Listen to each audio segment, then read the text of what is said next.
જૂના બોરભાઠા બેટ ગામની પ્રાથમિક શાળામાં સાયન્સ લેબનો પ્રારંભ કરાયો હતો.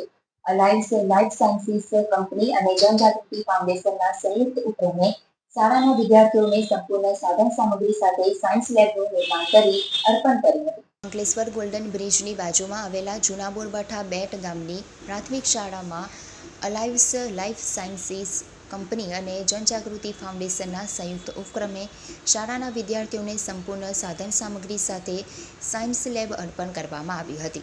આગામી સાયન્સ ડે અનુલક્ષીને અંકલેશ્વરના ગોલ્ડન બ્રિજની બાજુમાં આવેલા જૂના બોરભાઠા બેટ ગામની પ્રાથમિક શાળાના વિદ્યાર્થીઓને વિજ્ઞાન વિશે વધુ માહિતી મળે તે હેતુસર અંકલેશ્વરના તાલુકા પ્રાથમિક શિક્ષણ અધિકારી જલ્પા વટાણાવાલાની અધ્યક્ષતામાં અલાઇવ્સ લાઈફ સાયન્સીસના HR પ્લાન્ટ હેડ પ્રવીણભાઈ ઠાકર, મેનેજર વિજય વઘાસિયા, જનપ્રકૃતિ ફાઉન્ડેશનના વિરલ પટેલ, નૈતિક પટેલ, જયમીન પટેલ, શાળાના આચાર્ય, શિક્ષકગણ, વિદ્યાર્થીઓ, ગામના અગ્રણીઓ અને વાલીઓની હાજરીમાં સાયન્સ લેબ શાળાના વિદ્યાર્થીઓ માટે ખુલ્લી મૂકવામાં આવી.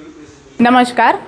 આજરોજ અંકલેશ્વર તાલુકાની પ્રાથમિક શાળા જૂના બોરભાઠા બેટમાં અલાયન્સ કંપની અને જનપ્રકૃતિ ફાઉન્ડેશનના સંયુક્ત ઉપક્રમે વિજ્ઞાસા એટલે કે વિજ્ઞાનની જિજ્ઞાસા નામે સાયન્સ લેબ ડોનેટ કરવામાં આવી છે, જેમાં બાળકોને કેમેસ્ટ્રી, બાયોલોજી અને ફિઝિક્સના જુદા જુદા મોડલ અને પ્રયોગોનું પણ નિરીક્ષણ કરવા દેવામાં આવશે. અને નેશનલ સાયન્સ ડેના અગાઉના દિવસે અહીં ભવ્ય કાર્યક્રમનું આયોજન કરવામાં આવ્યું અને આ નિમિત્તે હું અલાયન્સ કંપનીનો આભાર વ્યક્ત કરું છું.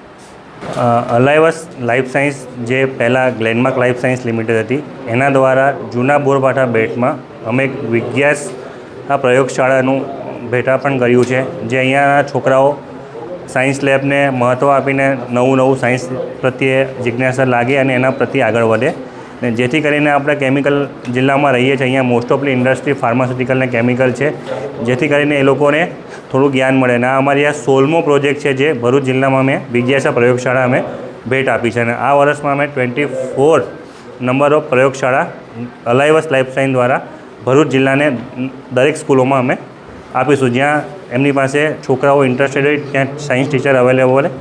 Thank you.